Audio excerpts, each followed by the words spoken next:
안녕하세요. 소리나는 책갈피입니다. 렌조 미키히코의 소설은 강렬합니다.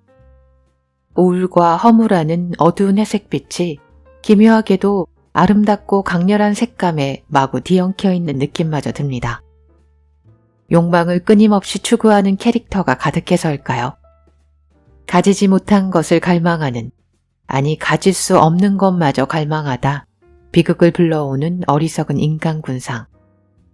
하지만 작가 렌조 미키히코의 마술은 욕망과 충동에 이끌려 결국 허물어져 버리고 마는 캐릭터들을 냉철한 시선으로 바라보고 섬세하고 화려한 문장에 담아내는 데 있습니다. 작가의 그 마술에 휩쓸려 캐릭터의 상황에 휘감기던 독자는 마지막 페이지를 넘긴 후 작가가 화두로 던진 인간 본성에 대한 통찰을 맛보게 되죠. 오늘 소개할 소설 이중생활에선 4명의 남녀가 등장합니다. 그들 역시 그릇된 욕망 속에서 헤매고 있습니다. 비상식적인 갈망들이 얽히니 결국 파국이 다가오겠죠. 유려한 관능과 놀라운 반전이라는 필터를 자유롭게 사용하는 마술사. 작가 렌조 미키히코의 손에서 뻔한 남녀의 주제가 어떻게 재탄생하는지 저와 함께 그 이야기 속으로 들어가 볼까요?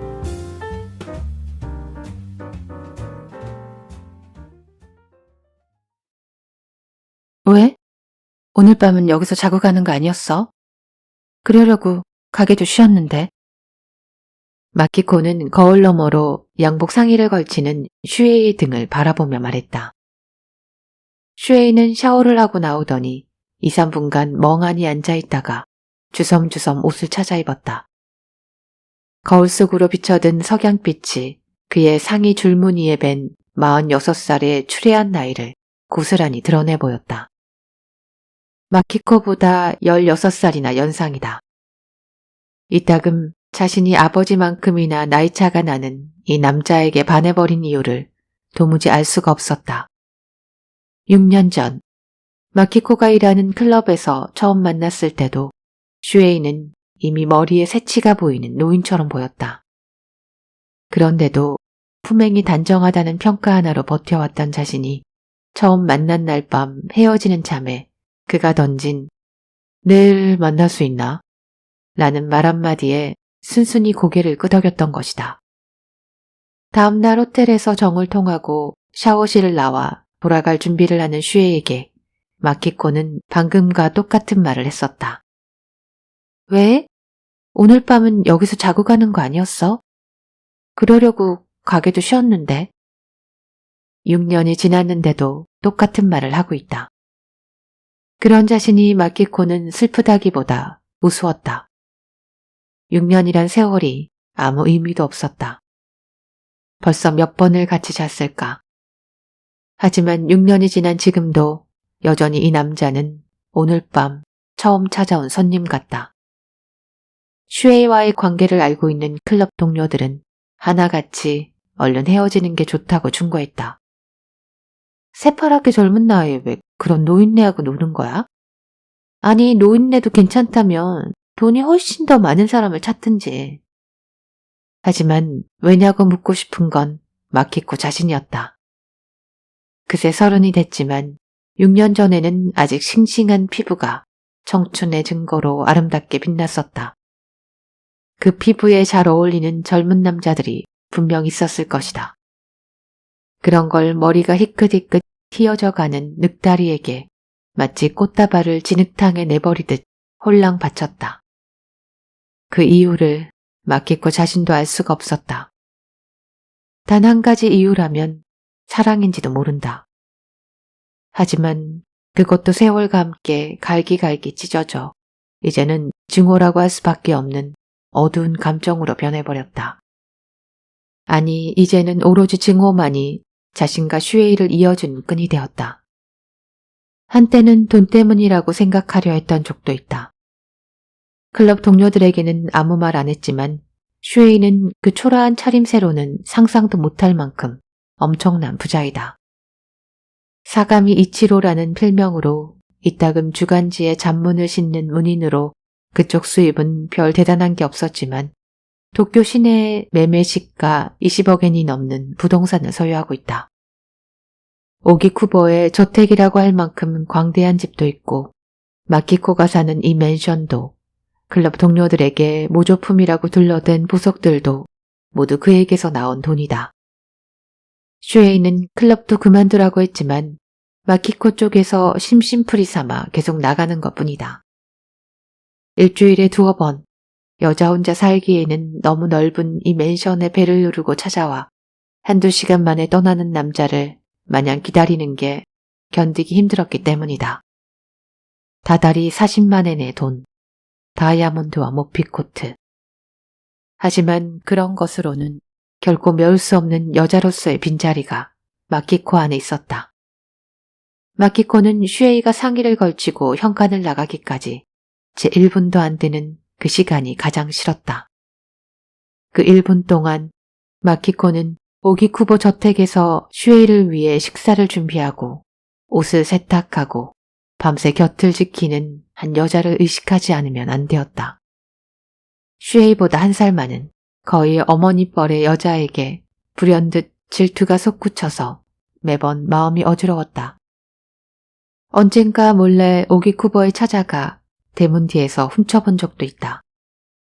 오래된 저택의 향기가 전통 기모노의 차분한 색깔에 배어있는 기품 있는 여자로 도저히 47살로는 보이지 않을 만큼 젊어 보였다. 그 우아함에 마키코는 뚜렷한 적개심을 느꼈다.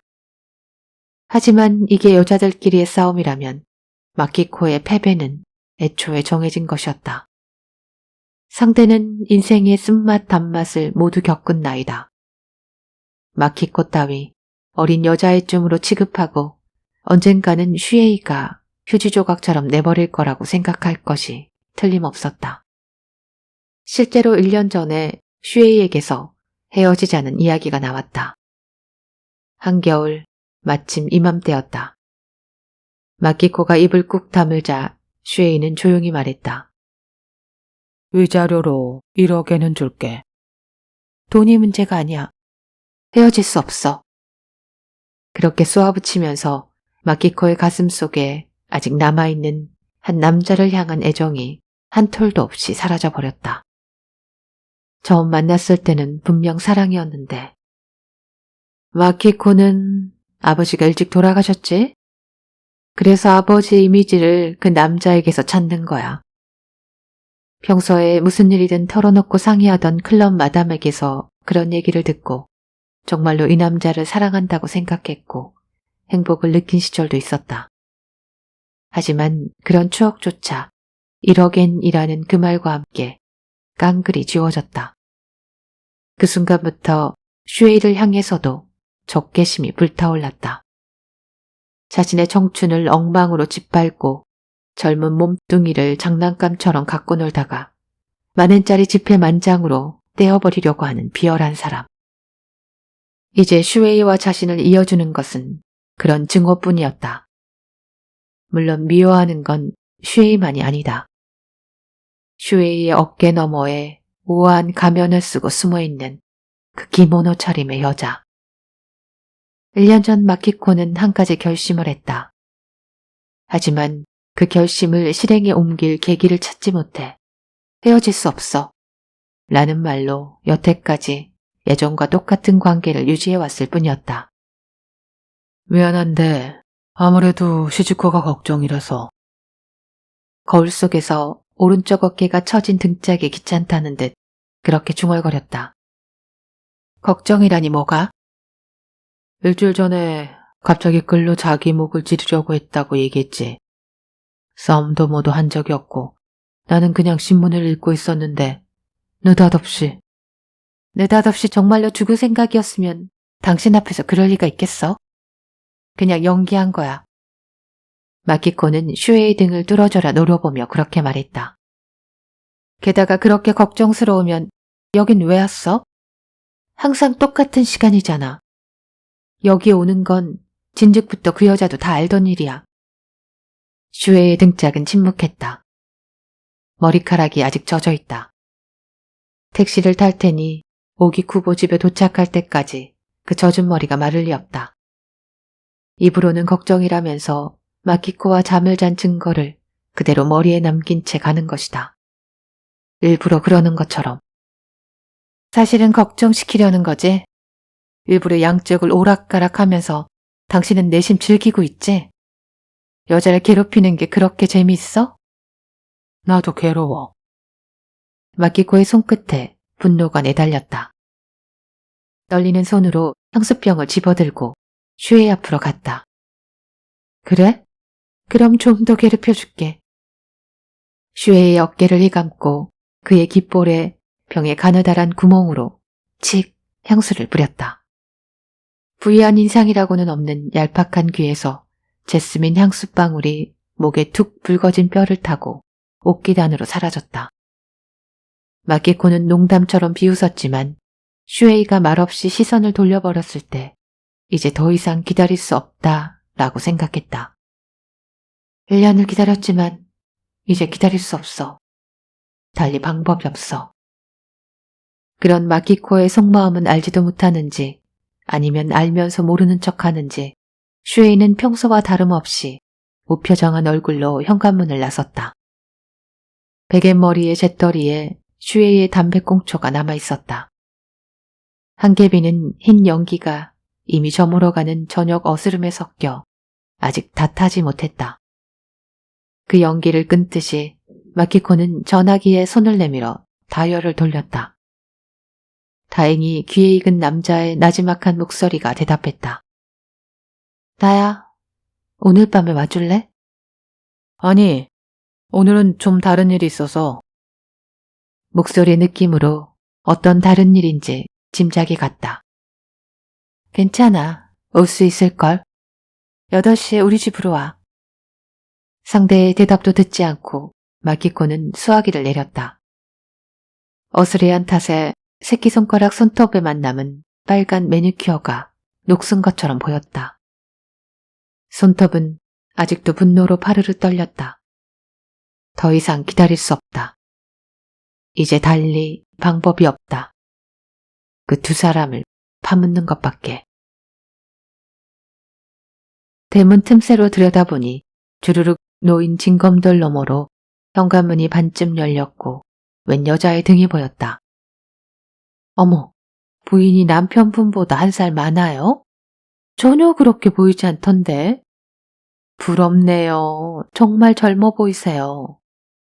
남편이 너무 나이 들어 보여서 그렇죠.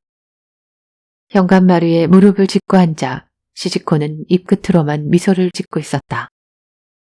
슈에이는 대문을 밀며 안으로 들어갔다. 아, 오셨네. 여자는 작은 소리로 부르짖더니 시즈코에게 주민 소식지를 건네고 소나무 분재 옆에 멀뚱히 서버린 슈에이에게 잠깐 고개를 숙이고 급히 밖으로 나갔다. 슈에이가 현관으로 들어서자 시즈코의 얼굴에 작은 변화가 일어났다. 짧은 순간 표정이 일그러지더니 고개를 쓱 돌리고 정원 옆에 긴 복도를 건너 안쪽 욕실로 갔다. 바람도 없는데 향수 냄새가 시즈코의 코끝까지 날아간 모양이다. 거실에는 탁자 위 스탠드 불빛이 금속꽃을 은빛으로 비추고 있었다. 시즈코는 몇 년째 취미로 조금 공예를 하고 있다. 예리한 빛을 반사하는 끈의 칼날이 꽃잎 테두리를 깎아내는 중이다. 이 꽃 공예는 친구에게서 주문을 받은 거라고 들었다.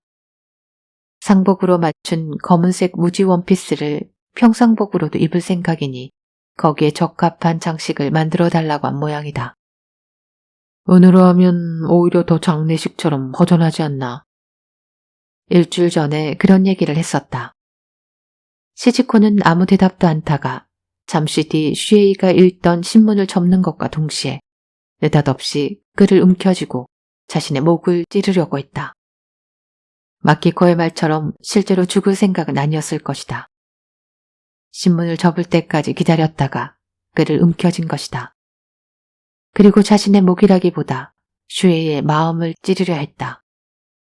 최근 몇 년을 두 여자 사이에서 어떤 결정도 내리지 않고 오락가락 떠도는 슈에이의 마음속을 날카로운 칼날의 빛이 쿡 찔렀다. 반사적으로 덤벼들어 가는 팔에서 끈을 낚아채자 시즈코는 탁자에 엎어졌다. 금속꽃 위에 엎드린 시즈코 입에서 나온 거친 숨에 은가루 먼지가 피어올랐다.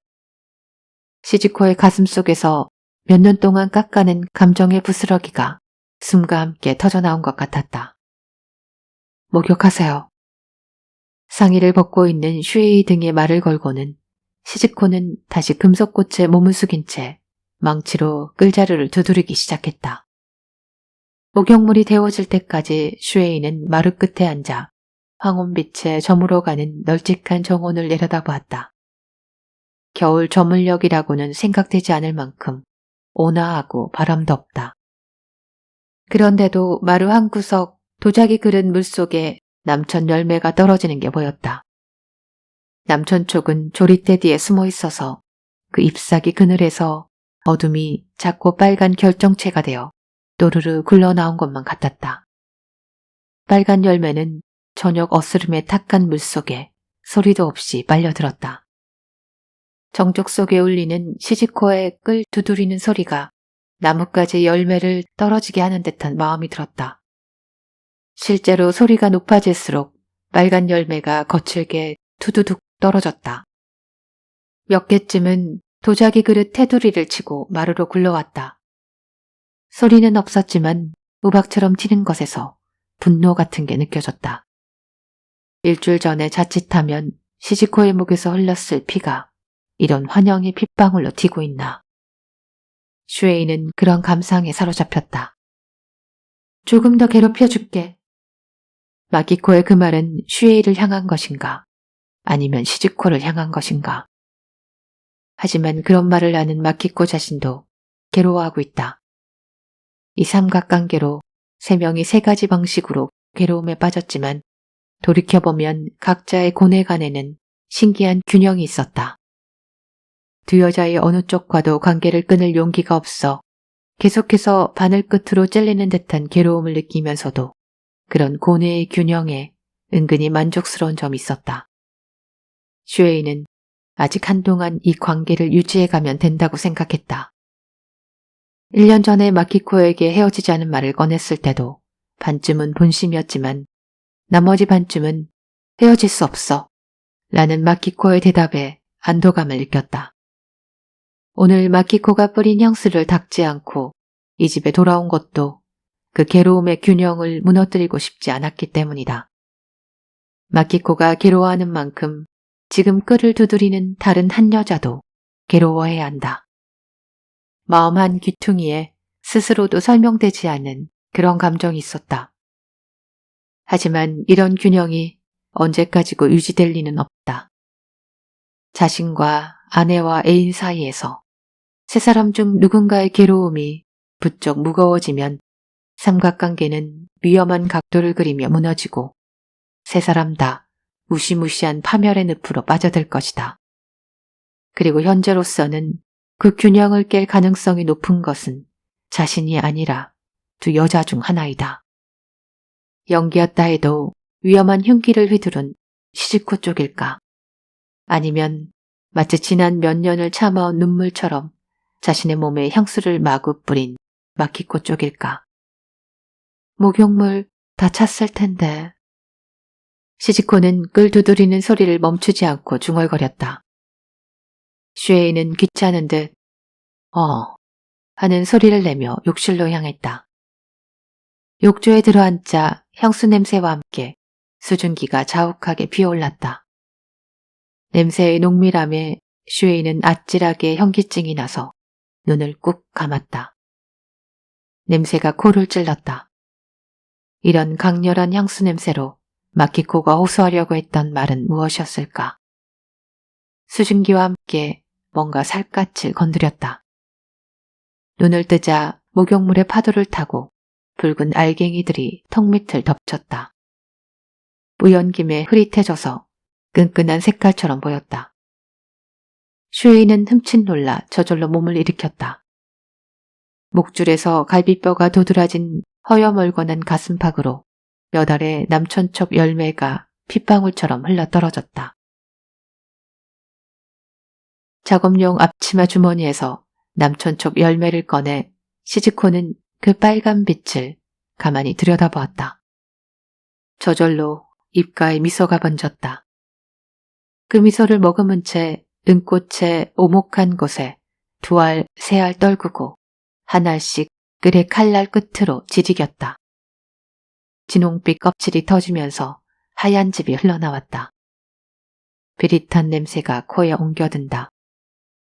구역질로 목이 울컥했지만 시즈코는 아직도 웃고 있었다. 고역스러운 이 냄새만이 현관 앞에서 맡은 그 여자의 향수 냄새를 지워줄 것만 같았다. 올겨울에 대체 얼마나 많은 남촌촉 열매를 이렇게 짓이겼을까. 작년 겨울에도, 재작년 겨울에도. 겨울이 되면 지나치게 넓은 이 집은 정적으로 얼어붙는다. 거의 이틀에 한 번꼴로 시즈코는 그 정적 속에 2시간씩 홀로 남겨졌다. 슈에이의 발소리가 현관을 떠나는 순간부터 다시 그 발소리가 돌아오기까지 기다리는 시간. 지난주에 끌로 목을 찌르려 해봤지만 그래도 2시간의 외출은 멈추지 않았다. 오늘은 평소처럼 머리칼이 젖은 것뿐만 아니라 평소보다 더 강한 향수 냄새까지 달고 왔다. 마치 좀 더 괴롭혀주겠다는 듯이. 그리고 정말로 끌로 목을 찌르기를 기다리듯이. 하지만 지난주 일은 그냥 연극이었어. 시즈코는 다시금 힘껏 남촌촉 열매를 짓이겼다. 죽을 마음 따윈 전혀 없다. 웬 내가 죽어야 하는가. 마키코라는 그 여자가 죽으면 다 해결되는데. 그 여자도 괴로워하고 있어. 언젠가 슈웨이가 변명처럼 그렇게 말했다. 아직 나이도 어리고 얼마든지 젊은 사람을 사귈 수도 있는데도 아버지 뻘이나 나이 차가 나는 남자를 정말로 사랑하는 것이라면, 그래서 괴로운 것이라면 그 여자야말로 죽어버리면 되겠네. 정말로 사랑 따위 할 리가 없다. 오로지 돈이다.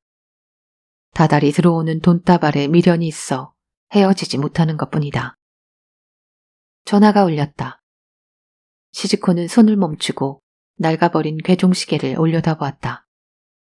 오후 6시였다. 사실 시계를 볼 필요도 없었다. 그 은행원은 시간을 칼같이 지켜 녹슨 소리를 내는 괴종시계보다도 훨씬 더 정확하게 전화벨을 울린다. 금요일에 남편이 그 여자 집에서 자고 올 거야. 6시에 전화해. 그저께 호텔 앞에서 헤어질 때 시즈코는 그에게 그렇게 말했다. 도토은행 직원입니다. 한 구석에 놓인 전화 수화기를 들자 기에 익은 목소리가 흘러나왔다. 침대 위에서의 거친 동작과는 딴판으로 신경질적인 목소리다. 하긴 이 목소리는 남청색 양복을 입은 1cm의 빈틈도 없이 차려입은 그 늘씬한 모습에 잘 어울린다. 누가 봐도 한눈에 은행원이라고 알 수 있는 남자로 침대에서 거칠게 굴 때만 딴 사람이 된다. 아, 미안하지만 남편이 들어왔어. 내일 4시. 시간 되면 항상 가는 그 호텔로 와. 알겠습니다. 그럼 내일 4시에 뵙겠습니다. 직장에서 전화한 것이다. 그는 공손한 영업용 말투로 둘러대며 전화를 끊었다. 하지만 영업용인 건 통화 때만이 아니다. 아무리 젊게 보인다지만 16살이나 연상인 여자를 일주일에 2-3번씩 만나는 건 2억엔의 정기예금과 매달 200만 원의 적금 때문이다. 아무리 거칠게 탐할 때도 그 젊은 욕망의 이면에는 예금의 할당량을 냉정하게 계산하는 은행원의 얼굴이 있었다. 하지만 그런 건 처음부터 잘 알고 있었다. 아직 청년인 남자가 하는 연기에 맞춰 자신도 굶주린 중년 여자인 척 연기하며 과장된 환성을 올리는 것뿐이다. 속이고 있는 건 오히려 시집고 자신 쪽이다. 그녀가 동생이나 아들 같은 나이의 젊은 애를 만나는 이유는 단 한 가지. 마키코라는 여자에 대한 복수 때문이다. 2년 전쯤부터 시즈코는 비밀리에 흥신소의 마키코라는 여자의 뒷조사를 의뢰했다. 그런 젊은 여자가 슈에이 같은 늙은이만으로 만족할 리가 없다. 틀림없이 슈에이 몰래 누군가 젊은 남자와 관계가 있을 거라 생각했다. 그리고 1년 반이 지나 이번 여름에 드디어 예상했던 대로 결과가 나왔다. 상대 남자의 이름은 후루아시 데스오. 올 봄에 우연히 마키코가 일하는 클럽에 술을 마시러 갔다 친해졌다. 물론 마키코는 슈에이와의 관계를 데스오에게는 알리지 않았다. 흥신소 보고서에는 두 사람이 상당히 뜨거운 사이라고 적혀 있었다. 하지만 마키코의 배신을 시즈코는 슈에이에게 말하지 않았다. 그에게는 입을 다문 채 일주일 뒤 은행에 다닌다는 데스오에게 전화를 걸었다. 아는 분에게서 소개를 받았어요. 2억엔쯤 정기예금을 하고 싶은데 좀 도와줄래요? 그리고 돈을 건넬 장소로 호텔방을 정해주었다. 2억엔은 물론 슈에이 모르게 다른 은행에서 인출했다. 데스오는 처음부터 뻔히 짐작한 모양이었다. 호텔방에서 만나자 의미심장한 눈빛으로 시즈코를 마주보았다. 1억엔이 든 소형 캐리어에 그가 내민 손을 가로막으며 시즈코는 말했다. 이걸 열기 전에 나부터 열어주는 건 어때? 다도코로 부인께서 소개하셨습니까? 미국 여행을 떠나기 전에 소개해주던데. 시즈코는 그렇게 거짓말을 했다. 다도코로라는 대기업 섬유회사 중력 부인과 데스오가 예금을 매개로 관계를 가졌다는 것은 흥신소 보고서로 알았지만 물론 다도코로 부인이라는 여자는 본 적도 없다. 약간 사무적이고 익숙한 손놀림으로 데스오가 옷을 벗자 시즈코는 잠깐 기다리라고 말하고 돈다발을 남자의 몸에 힘껏 던졌다. 돈다발은 채찍 같은 소리를 내며 데스오의 맨살을 후려치고 공중에 흩어졌다. 차례차례 지폐를 던지면서 시즈코의 손은 분노로 바들바들 떨렸다. 남자는 그저 시즈코가 이상한 성벽이 있다는 정도로만 생각했는지 천장에서 쏟아지는 돈더미 속에서 천박한 웃음을 지으며 덮치듯이 시즈코를 침대에 쓰러뜨렸다. 시즈코는 과장된 신음소리를 내며 두 몸을 뒤덮은 지폐가 낙엽처럼 버석거리는 소리를 차가운 귀로 내내 듣고 있었다. 그게 마키코라는 여자에 대한 복수였다. 그리고 또한 슈에이에 대한 복수이기도 했다. 그날 밤 시즈코는 지폐의 마른 냄새와 데스오의 채취가 뒤섞인 몸을 슈에이에게 안아달라고 했다. 그날 밤만이 아니라 슈에이가 마키코를 찾아가는 2시간 동안 시즈코는 데스오를 호텔이나 집으로 불러들였다. 오늘까지 벌써 5개월 동안 욕실에서 물소리가 들려왔다. 추운 어둠을 야금야금 녹이는 그 소리는 미적지근하게 들렸다. 지금 욕조에 들어앉은 남자의 몸은 두 여자 사이에서 흔들리고 있다. 데스오도 두 여자 사이를 오락가락하고 마키코라는 여자도 두 남자를 받아들였다. 저마다 누군가를 배신하고 있었다. 하지만 이 셋 중에서 가장 강력하게 배신한 사람은 나야. 시즈코는 다시금 입술에 미소를 띠며 이전보다 높은 소리로 끈을 두드리기 시작했다. 8시 정각에 데스오는 마키코의 맨션 현관문을 열었다. 벨을 눌러도 응답이 없어 손잡이를 돌려봤더니 그대로 문이 열렸다.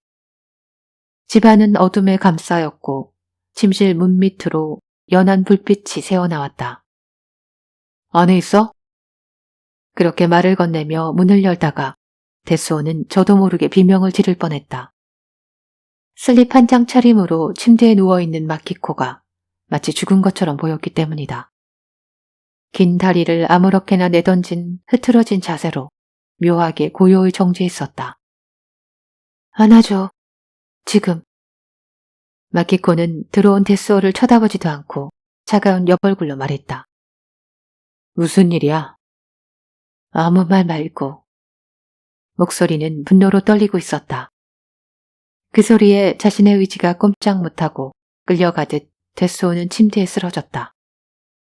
슬립끈을 내리다가 베갯머리의 작은 테이블에 놓인 재떨이를 보았다.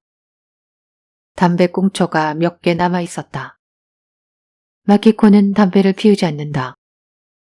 남자다. 데스오는 그렇게 직감했다.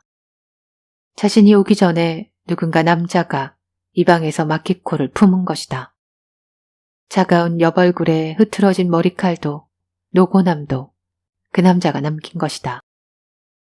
그자의 채취가 스며든 몸을 마키코는 일부러 내게 떠안기고 있다. 놀라거나 화가 나기보다 오히려 자극이 되었다. 데스오는 거칠게 그녀의 머리카락을 움켜쥐고 정신없이 그 입술에 자신의 입술을 댔다. 혀끝에 담배 맛이 섞인 듯한 느낌이 들었다. 마키코에게 남자가 있다는 건 처음부터 짐작했었다. 6월에 상사를 따라갔던 긴자의 클럽에서 만났고 당장 그날 밤에 함께 잤다. 차로 맨션까지 데려다주는 길에 술에 취한 채 이 침실로 밀고 들어왔던 것이다. 다른 남자는 없어. 당신뿐이야. 마키코는 항상 그렇게 말했지만 아무리 인류 클럽에 다닌다 해도 그 월급만으로 이런 생활을 꾸려갈 수 없다. 밍크 코트, 다이아 반지, 고급 브랜드 향수. 그리고 무엇보다 마키코의 뽀얀 살갗에서 불쑥불쑥 느껴지는 다른 남자의 흔적. 처음에는 데스오 쪽에서도 잠깐 즐기자는 생각이었기 때문에 마키코에게 딴 남자가 있건 말건 별로 신경도 쓰지 않았다. 예금 할당량 때문에 가토리 시즈코라는 중년 여자와 몸을 섞어야 하는 울분을 마키코의 싱싱한 몸으로 풀어버려 했을 뿐이다. 그 여자는 전혀 50이 다 된 나이로는 보이지 않았지만 데스오의 욕망과 균형이 맞을 만큼 젊지는 않았다. 심한 나이차를 다양한 노력으로 메우지 않으면 안 되었다. 시즈코 쪽은 만족했는지 모르지만 데스오의 흥분은 어디까지나 연극이었다. 시즈코에게 다 쏟아내지 못한 욕망의 앙금을 젊은 마키코의 살로 씻어냈다. 처음에는 단지 그것뿐이었는데 만남이 거듭되는 사이에 데스오는 마키코의 몸에 점점 빠져들었다. 몸뿐만이 아니다. 마키코라는 존재 자체에 사슬처럼 강력하게 자신의 마음이 꽁꽁 묶이는 것을 느꼈다. 출세에만 몰두하고 동기산에만 집중했는데 마키코를 만나지 못하는 날이 며칠 이어지면 허기진 것처럼 일이 손에 잡히지 않았다. 그녀를 독점하고 싶은 욕심이 생기고 언뜻 비치는 딴 남자의 그림자가 자꾸 신경이 쓰였다. 정말 나 말고는 아무도 없어? 없어. 그럼 결혼하자. 결혼은 싫어. 이런 관계로 좋잖아? 마키코는 여태껏 딴 남자의 존재를 분명하게 부정해왔다. 그런 마키코가 오늘 다른 남자가 있다는 증거를 자신에게 내보인 것이다. 질투가 흥분으로 뒤바뀐 데스오의 거친 외모에 마키코도 여느 때 없이 격한 반응을 보였다. 평소보다 더 깊은 절정에 달한 뒤 데스오는 천천히 마키코의 몸을 벗어났다. 바닥에 벗어던진 상의에서 담배를 꺼내 불을 붙였다. 만족감과 노고남이 하얀 연기에 엉겨 천장에 불빛을 타고 올라갔다. 밤바람이 창문을 치고 방안 공기는 차갑게 식었다. 그 냉기에 얼어붙은 듯 마키코는 데스오의 어깨에 얼굴을 묻은 채 가만히 있었다. 담배를 비벼 끄려다가 데스오는 흠칫 손을 멈췄다. 재떨이에 남겨진 누군가의 꽁초는 외제 로스만이었다. 한 달 전쯤이었나 시즈코가 데스오에게 애무를 받으며 말했었다. 내 몸에서 담배 냄새 나지? 남편이 항상 침대에서 로스만을 피운다니까. 바디 샴푸로 빡빡 문질러도 그 냄새만은 빠지지 않는 것 같아. 시즈코의 남편에게 질투심 따위는 없어 단순히 짜증나는 얘기라고 생각했을 뿐이지만 공교롭게도 눈앞에 재떨이에 남은 꽁초도 로스만이다. 게다가 매번 보던 베갯머리 시트 곳곳에 담뱃재의 흔적이 있었다. 오늘 이 침실에 있었던 남자도 마키코와 자면서 로스만을 피웠다. 퍼뜩 아까 마키코가 은행으로 전화를 걸어 했던 말이 생각났다. 시즈코 쪽에서 오늘 저녁 남편이 외박을 할 테니 집으로 오라고 했기 때문에 데스오는 마키코의 청을 거절하려 했다. 하지만 마키코는 괜찮아. 올 수 있을걸? 이라고 마치 시즈코 남편의 외박이 취소되는 것을 알고 있는 듯한 말투였다. 아니, 이제야 생각해보니 분명 마키코는 미리 알고 있었던 것이다. 데스오는 저절로 몸을 획 돌려 마키코의 눈을 들여다보며 뭔가 말하려 했다. 하지만 그 전에 마키코의 입이 먼저 움직였다. 가토리 시즈코와는 너 언제 만나기로 했어? 어떻게 그걸? 데스오는 파르르 떨리는 시선으로 차갑고 무표정한 마키코의 얼굴을 보았다. 2달 전에 당신이 그 여자와 호텔에서 나오는 걸 우연히 봤어. 나 화 안 낼 테니까 말해봐. 당신 그 여자와 어떤 관계야? 데스오는 잠시 할 말을 잃었지만 마키코의 노려보는 시선에 더 이상 견디지 못하고 그간의 일들을 간단히 설명했다. 근데 난 그 여자한테 어떤 감정도 느낀 적 없어. 그냥 비즈니스 같은 관계일 뿐이야. 마키코는 쓸쓸한 듯한 목소리로 중얼거렸다. 역시 그랬구나. 그 여자하고 너한테 매번 미안했어. 최대한 빨리 관계를 끊을 생각이었는데. 아무한테도 미안해할 거 없어. 그 여자한테도, 그녀의 남편한테도, 나한테도. 당신은 그 여자에게 어떤 감정도 느낀 적 없다지만 그건 그쪽도 마찬가지야. 그 여자, 자기 남편과 나한테 안갚음을 하려고 당신에게 접근한 것뿐이야. 누군가 내 뒷조사를 했더라. 바로 그 여자였어. 당신과 그 여자가 호텔에서 나오는 걸 봤을 때부터 분명 그럴 거라고 생각했어. 당신 그 여자 남편 이름 알아? 가토이 쉐이. 이금이 모두 그 남편 명의로 되어 있어. 마키코는 입끝으로 피식 웃었다. 그 사람과 나 벌써 오래된 관계야. 역시 그랬구나. 마키코의 살에서도 그 중년 여자와 똑같은 남자의 담배 냄새가 나. 데스오는 혀를 차며 진한 한숨을 내쉬었다. 피에로 역할이었네. 너도 그 여자도 모든 걸 다 알면서 나를 갖고 놀았어. 피에로라는 건 다들 마찬가지야. 나도 그 여자의 안갚음인 걸 알면서 당신을 계속 만났고 가토이 슈에이도 그 여자에게 딴 남자가 있다는 거 아마 눈치챘을 거야. 나와 당신의 관계까지는 모르겠지만 당신도 나한테 딴 남자가 있다는 거 느꼈었지? 모두 똑같이 연극을 했던 거야. 데스오는 고개를 저었다. 너에 대한 내 마음은 연극이 아니야. 그 여자의 남편과 관계가 있더라도 너와 헤어질 생각은 없어. 나도 그럴 생각 없어. 하지만 당신과 헤어지지 못하는 것처럼 그 사람과도 헤어질 수가 없어. 왜 못 헤어져? 헤어지자고 하면 나를 죽일걸. 작년 겨울, 정확히 1년 전에 내가 헤어지자고 말했더니 칼을 들고 덤볐어. 여기, 이 상처. 오른쪽 전무덤 아래 푸르죽죽하게 남은 흉터는 이미 데스오의 눈에 익었다. 전에 물어봤을 때 잠깐 다쳤다고 했었는데 그런 이유가 숨어 있었던 것이다. 한 번도 본 적 없는 가투이 슈에이라는 중년 남자가 어둡고 음습한 얼굴로 데스오의 머릿속을 덮쳤다. 다음에 또 헤어지자고 하면 진짜로 죽인다고 무서운 눈으로 말했어. 그냥 위협으로 하는 말이 아니야. 당신과의 일도 혹시 들키면 무슨 짓을 할지. 게다가 당신도 그 여자와 쉽게 헤어질 수 없잖아. 마키코의 말은 데스오가 내심 중얼거린 말과 똑같았다. 나도 그 중년 여자와 헤어질 수 없다.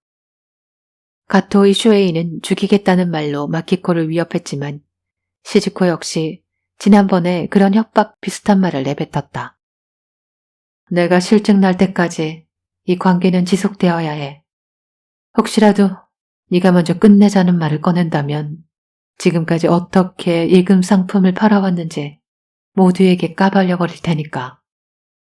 시즈코의 잦은 호출에 지쳐서 이제 슬슬 핑곗거리를 만들어 관계를 끊어야 한다는 속내가 아무리 조심해도 표정이나 태도에 드러났던 것이다. 마침 목구멍까지 올라온 헤어지자는 말을 틀어막듯 시즈코는 그렇게 말했다. 말보다 데스오를 빤히 노려보는 그 눈빛에서 단순한 위협이 아니라는 게 오싹할 만큼 느껴졌다. 마키코의 고백으로 자신이 이용당한 것을 깨닫고 데스오는 시즈코라는 여자에게 새삼 증오감이 들었다. 200엔의 예금액을 돌려주고 그걸로 일이 끝난다면 당장 그렇게 하고 싶었다. 하지만 때늦은 일이다. 시즈코는 200엔으로 데스오의 몸뿐만 아니라 그의 장래까지 그 악랄한 소나기에 움켜쥐었다. 어떻게 하지? 데스오는 멍하니 혼잣말처럼 중얼거렸다. 그러게, 방법이 없어. 마키코는 새끼손가락 손톱 밑으로 데스오의 가슴팍을 짚었다.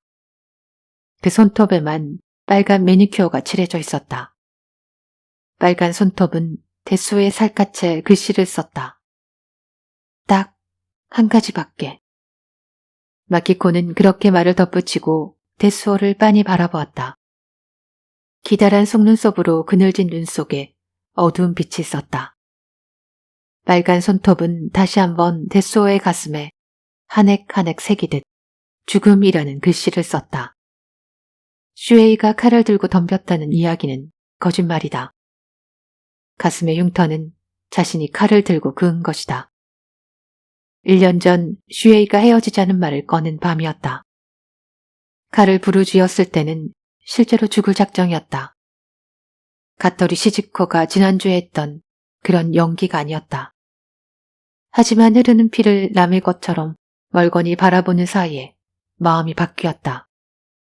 지금 자신이 죽으면 그 두 사람만 신이 날 것이다. 어이없는 삼각관계가 드디어 깨끗이 정리됐다고. 왜 내가 희생양이 되어야 하는가?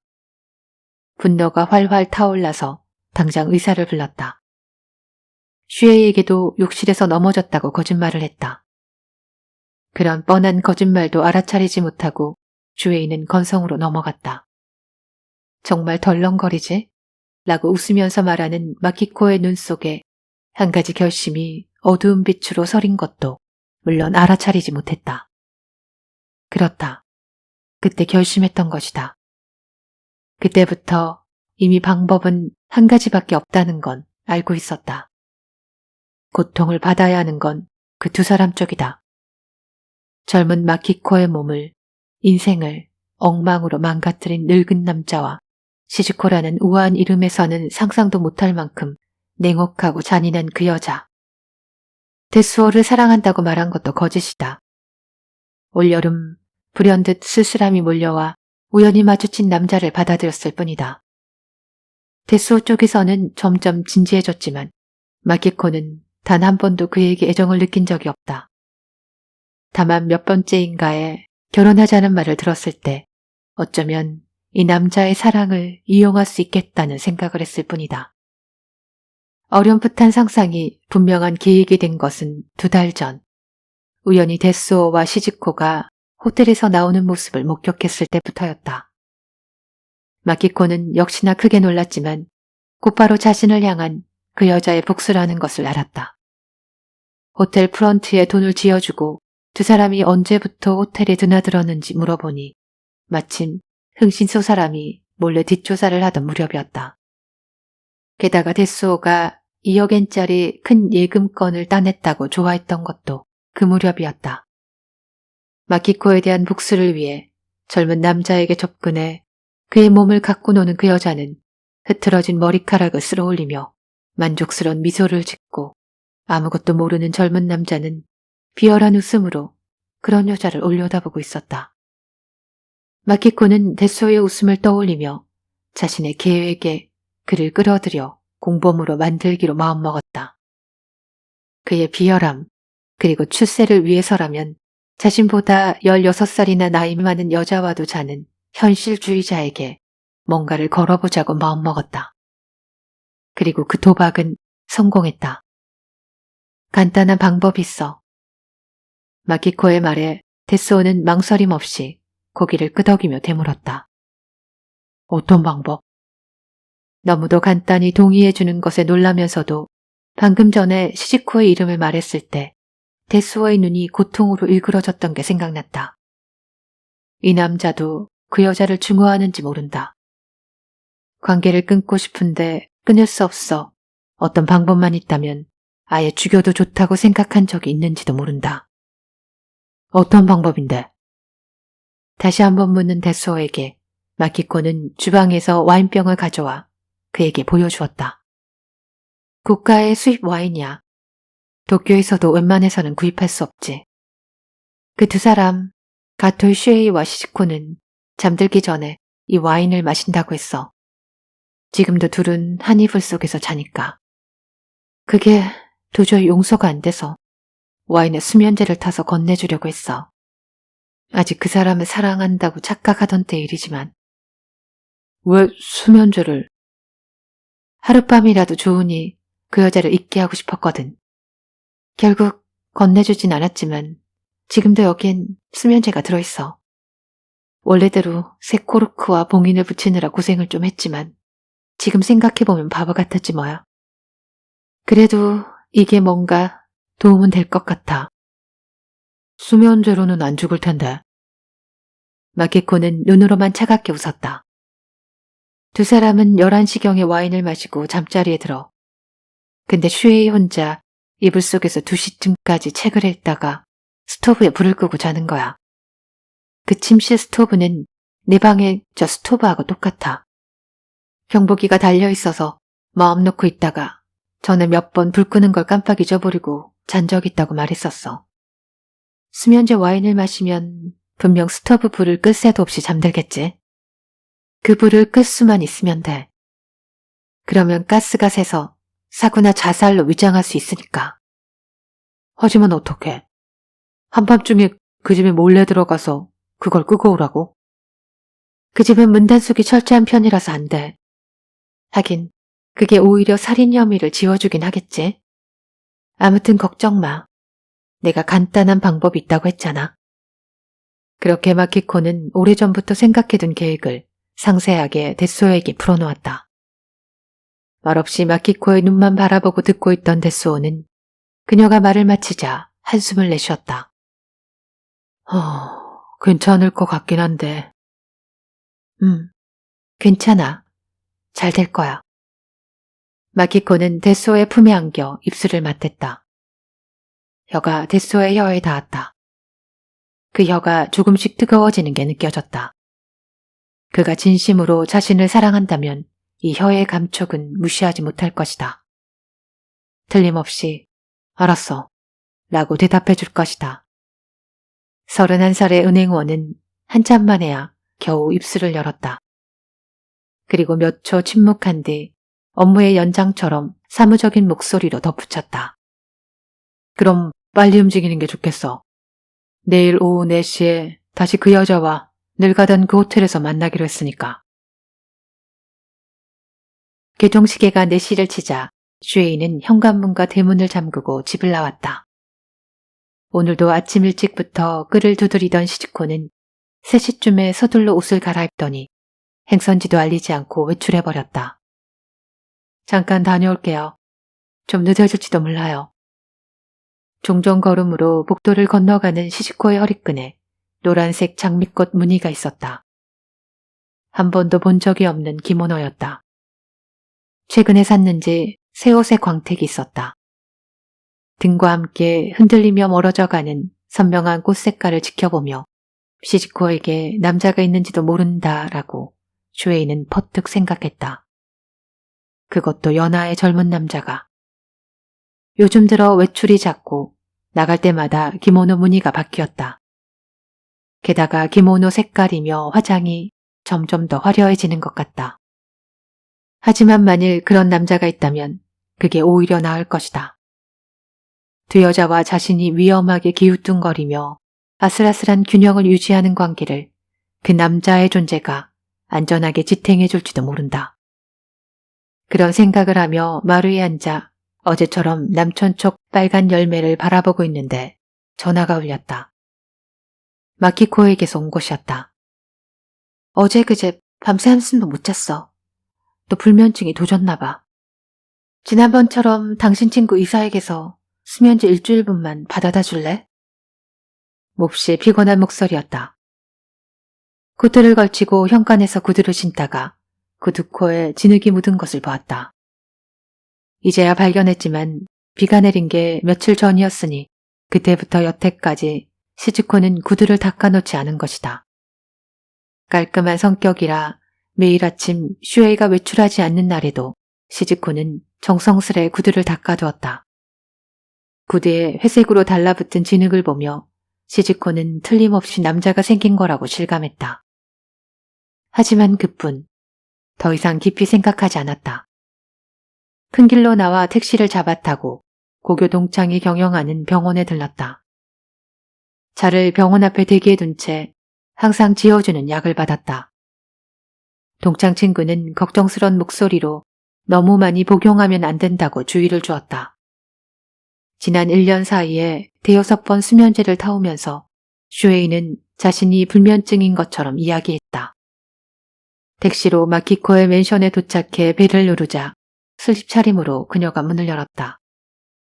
머리가 헝클어지고 눈이 충혈되었다. 초췌하기 짝이 없는 얼굴이었다. 슈에이는 그 얼굴에서 시선을 돌린 채 약부터 건네주었다. 마키코는 홍차 한 잔을 내주고는 몸을 돌렸다. 약 먹고 잘 거니까 오늘은 그냥 가요. 클럽도 2, 3일 쉴 거야. 어서 빨리 침대에 눕고 싶은 눈치였지만 슈에이가 침실을 나서자 버뜩 생각난 듯 말했다. 아, 미안하지만 스토브 상태 좀 봐줄래요? 점화가 잘 안 돼. 슈에이가 점화 스위치를 몇 번 돌려봤지만 딱히 고장은 없었다. 그래? 어젯밤에는 잘 안 켜졌는데. 그쪽 스토브는 괜찮아요? 마키코가 무심히 물었다. 그쪽 스토브라는 게 무슨 말인지 금세 알아들었다. 작년 겨울 시즈코가 안방이 춥다고 해서 스토브를 구입해 줄 때 경복이 달린 안전한 상품이라 마키코에게도 똑같은 것을 사주었다. 물론 양쪽 모두에게 입을 다물었지만 어려도 눈치 빠른 마키코는 처음 켠 스토브의 파란 불꽃을 지켜보며 혼잣말처럼 중얼거렸다. 오기쿠부 집에도 똑같은 스토브를 샀죠? 양쪽 침실에서 똑같은 불이 타겠네. 1년 전에 들은 그 말을 슈에이는 이번 겨울에도 스토브를 켤 때마다 문득문득 떠올리곤 했다. 뭐 괜찮은 것 같아. 대충 얼버무리고 슈에이는 방을 나왔다. 문을 닫아주며 마키코가 스토브가 고장이라고 한 건 거짓말이 아닐까. 단지 또 한 개의 스토브가 고장인지 아닌지를 확인해 보려 했던 건 아닌가 하는 느낌이 들었다. 차창 너머로 로폰기의 밤이 스쳐간다. 네온 불빛에 비친 운전석 데스오의 얼굴이 평소보다 단정하게 보였다. 이 젊은 애는 정말로 나를 사랑하는지도 모른다. 오늘 호텔에서 가진 격렬한 정사, 레스토랑에서 이따금 내보인 다정한 눈빛. 처음에는 이해타산이었지만 이제는 정말로 사랑하기 시작했는지도 모른다. 그리고 혹시 나도. 아니야. 시즈코는 마음속에서 고개를 내저었다. 이런 젊은 애 따위 사랑하지 않아. 그냥 연기일 뿐이야. 그 젊은 년에 대한 복수. 잠시 술 기운에 취한 모양이다. 오늘 밤 이 젊은 애가 너무 다정했기 때문에. 어느 길모퉁이에 데스오가 갑자기 차를 세웠다. 유명한 수입 잡화점 앞이었다. 운전석의 데스오가 지갑을 꺼내 이만엔을 시즈코에게 내밀며 말했다. 죄송하지만 제가 운전 중이라 부탁을 좀 할게요. 그랑페랑이라는 와인 있지 않습니까? 그중 가장 비싼 걸로 2병만 사다 주세요. 로제로. 2병 다 포장지도 박스도 필요 없으니까 그냥 병째로 달라고 하시면 됩니다. 시즈코는 무슨 일인지 의아했지만 잠깐 차에서 내려 수입 잡화점으로 들어갔다. 다시 돌아와 와인을 건네자 데스오는 장갑을 낀 채 술병을 잡고 그 안에 연한 핑크빛 와인 액체를 들여다보았다. 이건 왜? 아무것도 아닙니다. 데스오는 뒷좌석 가방에 술병 2개를 넣고 다시 차를 몰았다. 시즈코가 매일 밤 잠자리에 들기 전에 슈에이와 함께 마시는 것과 똑같은 와인이다. 단순한 우연이 아니라는 느낌이 들었다. 하지만 왠지 화난 듯 입을 꾹 담은 데스오의 옆 얼굴을 향해 캐물을 수도 없어 시즈코는 조용히 자동차에서 흘러나오는 로맨틱한 음악에 귀를 기울였다. 아, 저기서 내려줘. 집 근처 어둑어둑한 곳에서 차를 세우라고 했다. 데스오는 뒷좌석에 팔을 뻗어 어둠 속에서 부스럭부스럭 뭔가를 찾더니 이윽고 와인병 하나를 꺼내 차에서 내리는 시즈코의 손에 단단히 쥐어주었다. 오늘 밤부터 남편분과 이걸 드시죠. 어떻게 알았어? 우리가 이 와인을 밤마다 마시는 거? 남편분의 필명이 사가의 이치로잖아요. 이번 주간지에 실린 글에 잠자리에 들기 전에 아내와 함께 이 와인을 마신다는 얘기가 있더라고요. 정말 훌륭한 술인데 혼자서 잠자리에 들 때는 별로 맛이 없다고. 그래? 그런 얘기를 썼구나. 내가 그 사람이 쓴 글은 읽어본 적이 없어서. 그게 어떻다는 거냐고 시즈코가 눈빛만으로 묻자 그는 서글픈 표정으로 말했다. 오늘부터는 이걸로 드세요. 마시던 와인이 남았다면 그건 내버리시고 제 돈으로 산 이 술을 드세요. 앞으로도 와인이 떨어지는 대로 계속 얘기해 주시고요. 제가 사드릴 테니까. 왜? 오늘부터 나도 잠들기 전에 똑같이 이 와인을 마시려고요. 남편이 아니라 나와 함께 마신다는 마음으로 이걸 마시면 좋겠어요. 어둠 속에서 젊은 눈빛이 초롱초롱했다. 분노가 담긴 눈빛이다. 너 질투하는 거야? 저절로 입 밖에 튀어나오려는 말을 시즈코는 꿀꺽 삼켰다. 질투하는구나. 아직 만나본 적도 없는 슈에이를. 잠들기 전에 술을 함께 마시는 것에서 특별한 사랑의 행위를 감지한 모양이다. 역시 나를 사랑하는 것이다. 시즈코의 가슴 속에 말할 수 없는 쾌감이 솟구쳐 입가에 미소로 번져갔다. 좋아. 오늘 밤부터 이걸 마실게. 너와 함께 마신다는 마음으로. 하지만 너를 위해서가 아니야. 슈에이에게 안갚음하기 위해서.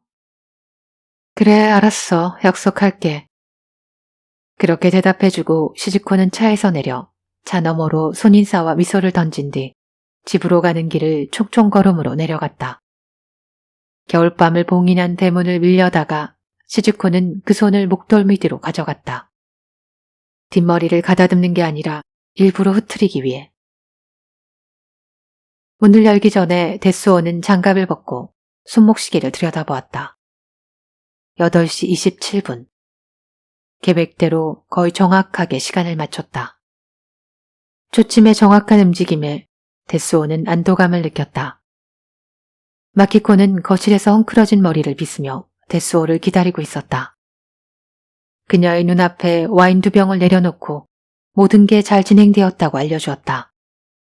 차 안에서 시즈코에게 했던 얘기는 물론 미리 짜놓은 계획대로 주절거린 것이다. 어젯밤부터 오늘 아침까지 마키코와 둘이 침대에서 세세하게 음미해가며 준비한 대사였다. 시즈코에게 건넨 술병은 뒷좌석 가방에 미리 숨겨둔 수면제가 든 와인이다. 가방에서 꺼낼 때 슬쩍 바꿔치기 했다. 마키코도 차질 없이 해냈다며 수면제 약봉지를 내보였다. 총 7봉지였다. 시즈코에게 건넨 와인병에 탄 것과 똑같은 양이다. 데스오는 시즈코에게 와인을 사오게 했고 마키코는 그 여자의 남편에게 수면제를 받아오게 했다. 경찰이 나중에 조사하더라도 와인도 수면제도 본인들이 입수한 것으로 나와야 자살 혹은 사고로 처리될 것이다. 수입 잡화점의 점원은 고가의 와인을 포장도 안 하고 구입해간 시즈코를 또렷이 기억할 것이고 친구이사도 슈에이가 오늘 오후에 수면제를 받으러 왔었다고 증언해 줄 테니까. 틀림없이 약이 든 와인병을 건네줬지? 당연하지. 틀림없어. 마키코가 고개를 끄덕이며 말했다. 이제 남은 건 한 가지뿐이야. 역시나 긴장했는지 미소가 굳어있고 긴 속눈썹 그늘 아래 눈동자가 어두웠다. 마키코는 망설이듯 머뭇거리며 말을 이어갔다. 지금이라면 계획 그만둘 수도 있는데. 아니, 그건 아니지. 데스오는 조금 부르퉁한 목소리로 마키코의 말을 막았다. 여기까지 왔는데 그만둘 수는 없다. 일단 결정하고 행동에 나선 이상 예정에 차질이 생기는 건 용납할 수 없다. 데스오의 머릿속에는 어젯밤에 짠 시간표대로 움직이는 것밖에 없었다. 입을 꾹 다문 채 연거푸 손목시계를 들여다보았다. 스스로도 믿어지지 않을 만큼 침착한 기분이었지만 때때로 초침이 고장난 게 아닌가 하는 이유 없는 불안에 휩싸였다. 은행에 취직하면서부터 벌써 몇 년째 초침 소리와 함께 살아왔다. 초침의 정확성만을 유일하게 옳은 것으로 인정하는 인생이 되었다. 손목시계가 10시 정각을 가리키자 자리를 털고 일어나 맨션을 나왔다. 현관문을 닫는 참에 마키코가 말없이 눈빛으로 고개를 끄덕여 주었다. 자동차를 범죄 현장 근처에 세워두면 위험하기 때문에 지하철을 이용했다. 10시 42분에 내려 아까 차를 타고 지나갔던 길을 이번에는 도보로 걸어 14분 후에 그 저택 앞에 도착했다. 겨울밤은 사방을 어둠 속에 집어삼키고 집 왼편 끝 침실 창문에만 불이 밝혀져 있었다. 데스오는 슈에이가 외출하고 없는 동안에 몇 번이나 이 집을 드나들어 집안의 구조는 잘 알고 있었다. 쥐죽은 듯 조용한 가운데 두툼한 커튼에 가려진 흐릿한 불빛을 보니 벌써 그 안에 두 사람이 죽어버린 듯한 느낌이 들었다. 3분 뒤 전등을 끄고 스탠드를 켰는지 한 부분만 밝히는 침침한 불빛으로 바뀌었다. 슈에이가 이불 속 독소를 위해 켜둔 것인가? 아니면 아내를 품기 위한 것인가? 어느 쪽이건 잠자리에 들기 전에 그 와인을 마셨다면 5분 뒤에는 깊은 잠에 떨어질 것이다. 데스오는 정확히 15분을 기다렸다가 집 뒤편으로 들어가 낮은 돌담을 넘어 어두컴컴한 정원에 내려섰다. 호주머니에 넣어둔 소형 손전등을 꺼냈다. 연한 불빛이 어둠을 벗겨내고 창문 밑 벽을 타고 내려온 가느다란 관을 드러냈다. 그 중간에 불뚝 튀어나온 사각형이 있었다. 가스 개폐 장치. 데스오는 다시 호주머니에서 스패너를 꺼내 잠금 쪽으로 바짝 조였다. 이제 집 안으로 흘러가는 가스가 멈출 것이다. 잠시 기다린 뒤에 다시 열림 쪽으로 돌렸다. 그 두 번의 작은 동작으로 집안에서 타던 스토브 불길은 일단 꺼졌다가 다시 가스를 방출하게 된다. 만일 오늘 밤에도 침실에 스토브를 켰다가 끄지 않고 잠들었다면 30분 만에 경보기가 울린다. 하지만 골아떨어진 슈에이와 시지코의 귀에 그 소리는 들리지 않을 것이다. 도박이라는 건 데스오도 알고 있었다. 날이 밝으면 어떤 결과가 나올지는 알 수 없다. 만일 오늘 밤 침실에 스토브를 켜지 않았다면, 만일 시즈코가 약속을 어기고 그 와인을 남편과 함께 마시지 않았다면, 하지만 계획대로 풀리기만 하면 마키코도 자신도 자유를 손에 넣을 수 있다. 도박에 나서 볼 만한 가치가 충분하다. 게다가 혹시 실패해서 시즈코가 수면제가 된 와인에 대해 추궁하더라도 어젯밤에 마키코가 했던 말을 흉내내서 단 하룻밤이라도 남편분이 시즈코 씨의 몸을 잊어버리게 하고 싶었기 때문이라고 둘러대면 된다. 손목시계의 야광 바늘이 11시 22분을 가리켰다. 예정보다 7분이 빠르다. 데스오는 머릿속 시간표에 맞춰 움직임을 조종하듯 느릿느릿 담장을 넘어 전철역까지 어두운 밤길을 구둣발로 한 발 한 발 찍으며 걸었다. 마키코의 맨션에 돌아온 것은 밤 12시 20분이었다. 침대에 앉아있던 마키코는 마시던 술잔을 내려놓고 그 유리잔에 빛을 품은 눈동자로 데스오를 올려다보았다. 정확히 해쳤어. 데스오의 말에 마키코는 유리잔의 와인을 따라 내밀었다. 수고했어. 이거 방금 딴 거야. 데스오의 잔에 자신의 잔을 쨍그랑 마주치며 마키코는 미소를 지었다. 맑은 소리가 그 미소에 여운을 남겼다. 데스오는 단숨에 핑크색 액체를 들이켰다. 달콤한 향기가 목을 타고 흘러가 위에 뜨거운 불꽃을 피웠다. 그 불꽃으로 휘몰아치듯 마키코를 침대에 눕혔다. 그리고 추위에 새파랗게 온 입술로 정신없이 그녀의 몸을 탐했다. 살갗이 얼음처럼 차가웠지만 그런 건 신경 쓰이지 않을 만큼 거친 욕망이 데스오의 온몸을 꿰뚫었다. 잘 될 거야. 마키코의 입에서 목소리가 새어나왔다. 데스오는 짧게 답했다. 결과는 아침이 되어봐야 알 수 있다. 만일 계획대로 잘 풀린다면 지금쯤 침실의 두 사람에게 시시각각 죽음이 덮쳐들고 있을 것이다. 하지만 데스오는 아무것도 생각하고 싶지 않았다. 지금은 오로지 여자의 몸에 빠져들고 싶다. 고통처럼 거센 불꽃 같은 욕망을 토해내는데 집중하고 싶다. 아침이 되면 두 사람의 사체가 발견되겠지. 그러면 경찰에서는 사고나 자살이 아니라 타살이라고 생각할 거야. 타살이라고. 조사해보면 우리 네 사람의 관계는 간단히 밝혀져. 그리고 두 사람이 다른 두 사람을 방해물로 여기고 죽였다. 틀림없이 그렇게 생각해 주겠지. 데스오는 천천히 그녀의 살에서 입을 뗐다. 마키코의 말이 의식에 침투하기까지 잠시 시간이 필요했다. 아니, 목소리는 분명하게 귀에 들어왔지만 그 의미를 알 수 없었다. 무슨 말이야? 마키코는 자신의 몸을 덮은 데스오를 향해 미소를 지으려 했다. 하지만 미소 대신 문득 그 눈에 눈물이 고였다. 잠깐 사이에 눈물은 큼직한 방울이 되어 뺨을 타고 흘렀다. 마키코의 얼굴은 슬픔으로 일그러졌다.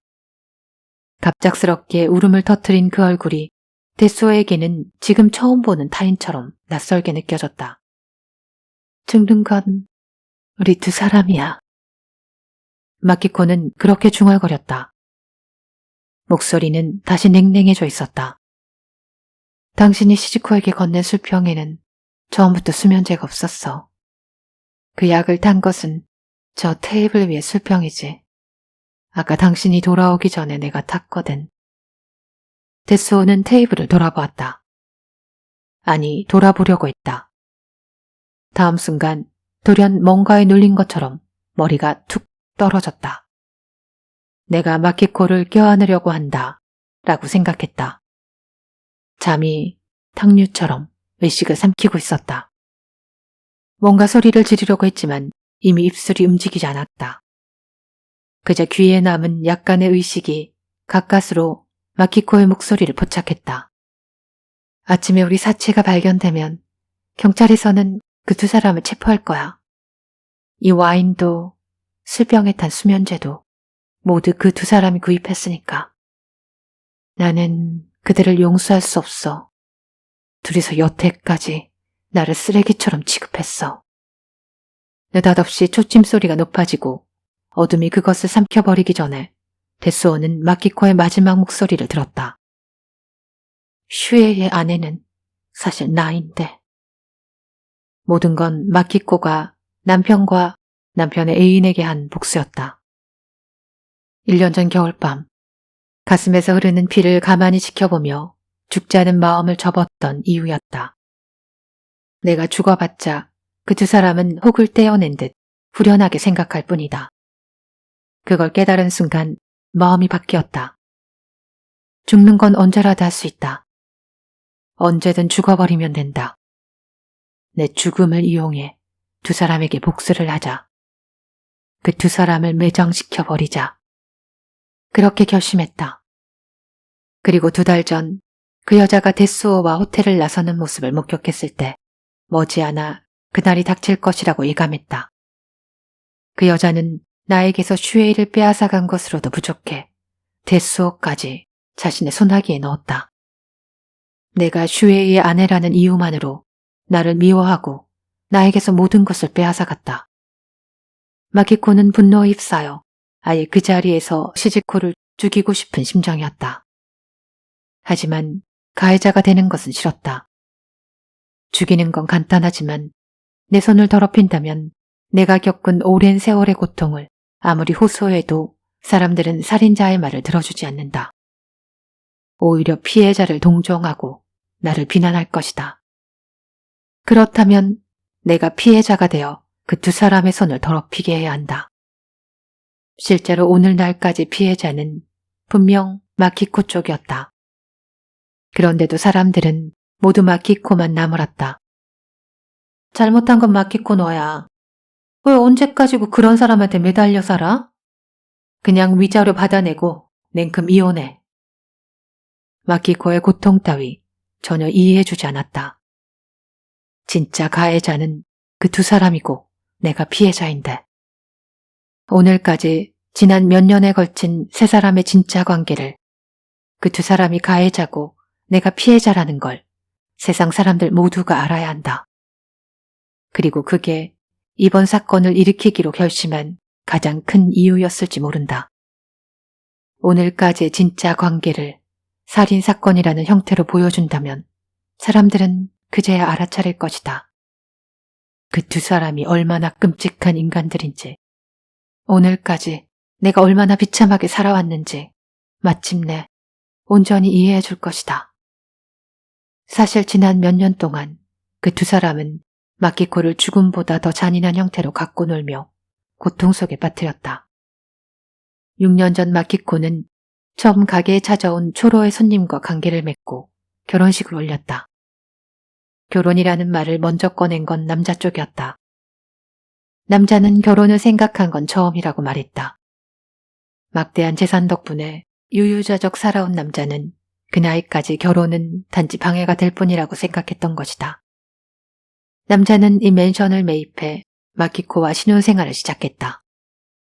오기쿠버의 오래된 전통 가옥은 지나치게 넓어 젊은 마키코의 마음에 들지 않을 거라고 생각했기 때문이다. 그 낡은 집은 곧 매물로 내놓기로 했다. 처음 한동안 마키코는 행복했다. 누가 뭐라고 떠들어도 마키코는 아버지 같은 남편을 사랑했고 남편도 마키코에게 다정했다. 하지만 그 행복은 반년도 가지 않았다. 남편이 이 결혼을 실수라고 깨달은 것이다. 남편의 나이에 마키코는 너무 어린 것이었다. 함께 살기에는 너무 어리다. 내 나이에 잘 어울리는 여자 쪽이 훨씬 좋다. 그렇게 생각하게 된 것이다. 그 생각대로 남편은 1살 연상의 죽은 친구의 미망인과 관계를 가졌다. 남편은 그 여자와 오기쿠보 저택에 딴살림을 차렸다. 그리고 다시 반년이 지나 결혼한 지 1년이 될 무렵에는 처지가 완전히 뒤바뀌었다. 남편은 그 여자가 있는 오기쿠보 집에 들어가 살고 이따금 생각난 듯 찾아와 원래 결혼 생활의 터전인 이 맨션의 배를 눌렀다. 그리고 시집 후는 마치 자신이 슈에이의 진짜 아내인 것처럼 굴었다. 이웃들에게 슈에이를 남편이라 소개했다. 슈에이의 재산 관리를 참견하고 슈에이와 젊은 아내의 관계에까지 이러니 저러니 지시를 내렸다. 마키코가 이혼하지 않는 건 단지 당신 돈을 노리기 때문이다. 클럽을 간두지 않는 건 젊은 남자들과 시시덕거리고 싶기 때문이다. 요즘 젊은 여자들은 대체 무슨 생각으로 그러는지 모르겠다. 그런 말을 슈에이에게 퍼부었다.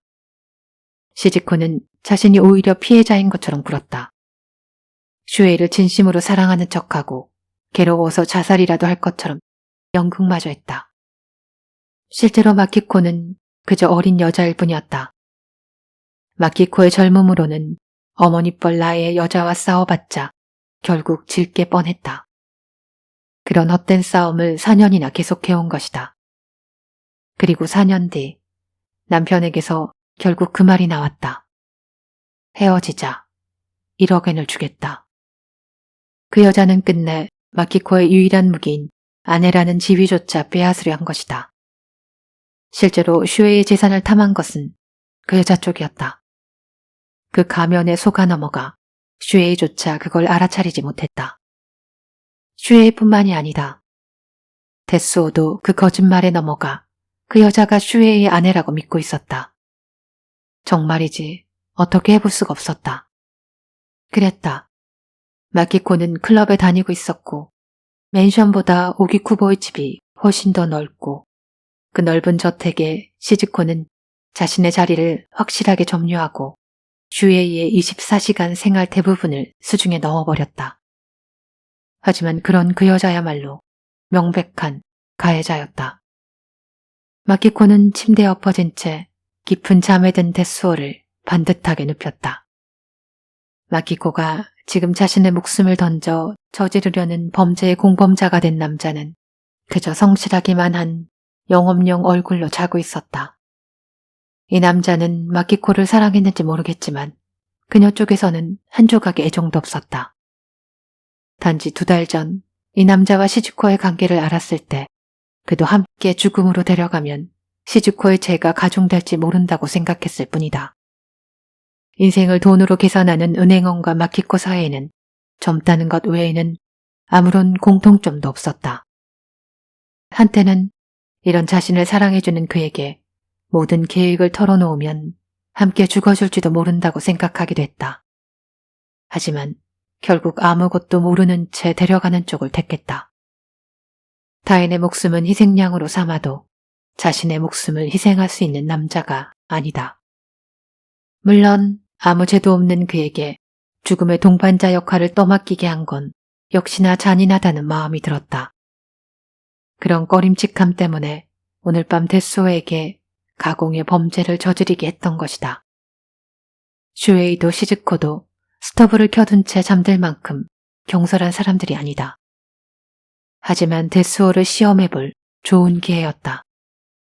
데스오가 살인을 할 만큼 악한 사람이라면 죽음의 동반자 역할을 떠맡겨도 거리낄 게 없을 거라 생각했다. 실제로 데스오는 아무 망설임 없이 살인에 동의하고 실행에 옮겼다. 가스 본선을 개폐하는 것은 아무 의미도 없는 짓이었지만 그 짧은 동작으로 데스오는 확실하게 자신이 악한 인간이라는 걸 증명했다. 맨션에 돌아온 데스오가 무표정한 얼굴로 정확히 해치웠어 라고 말했을 때 마키코의 마음속에서 그에 대한 죄책감은 말끔히 사라졌다. 마키코는 마지막 눈물이 마르기를 기다려 수화기를 들었다. 긴자의 주점에 전화를 걸어 마담을 호출했다. 마담에게는 여태까지 네 사람의 관계를 숨김없이 이야기했다. 마키코는 일부러 신이 난 목소리를 냈다. 언니, 미안해. 오늘 클럽 쉰 거 실은 그저께 남편과 대판 싸웠기 때문이야. 나를 죽이겠다는 말까지 하더라고. 충격받아서 내내 누워있었어. 근데 오늘 9시쯤에 남편이 와서 미안하다고 사과하더라. 그래서 지금 남편이 가져다 준 와인 한 잔 마시고 함께 자려는 참이야. 아니야. 남편이 아니라 데스오 씨하고. 웃기는 게 데스오 씨도 시스코 그 여자하고 대판 싸웠다지 뭐야. 그 여자는 헤어지고 싶다는데 데스오 씨는 헤어지지 못하겠다고 했대. 너무 우습지? 나와 데스오 씨 너무 서로 비슷한 처지잖아. 나도 데스오 씨도 그 2사람에게는 방해만 되는 인간들이겠지. 근데 앞으로도 우리 방해꾼 둘이서 아주 잘 지내볼 생각이야. 내일은 꼭 클럽에 나갈게. 그때도 자세히 이야기해줄게. 마키코는 수화기를 내려놓고 욕실에 들어가 눈물의 흔적을 씻어냈다. 그런 다음 천천히 와인잔을 들었다. 핑크빛 액체는 이윽고 온몸 구석구석을 스며들었지만 얼어붙을 듯한 추위는 누그러지지 않았다. 아키코는 슬립의 옷자락을 손수건 대신 잡고 스토브 스위치를 돌려 불꽃 없는 가스를 나오게 했다. 스위치에는 어제 저녁에 대충 들러대며 슈에이의 지문을 찍어두었다. 이 지문과 방금 마담과의 통화 내용이 그 2사람을 분명하게 파멸로 몰아넣을 것이다. 경찰에서는 와인을 선물하고 간 남편이 한밤중에 다시 돌아와 이 스토브를 조작했다고 그렇게 생각할 것이다. 슈에이는 이 맨션에 언제든 마음대로 드나들 수 있다. 왜냐하면 이곳이 바로 슈에이의 진짜 집이니까. 이제 됐다. 몇 년에 걸친 괴로움이 모두, 이제 모든 게 끝났다. 이걸로 나는 그 47살의 여자를 이길 수 있다. 마키코는 침대에 올라 이미 죽은 듯한 남자 옆에 지친 몸을 눕혔다. 천장의 불빛이 평소보다 눈부셨다. 그리고 마키코는 암흑이 찾아오기 전에 스스로 눈을 감았다.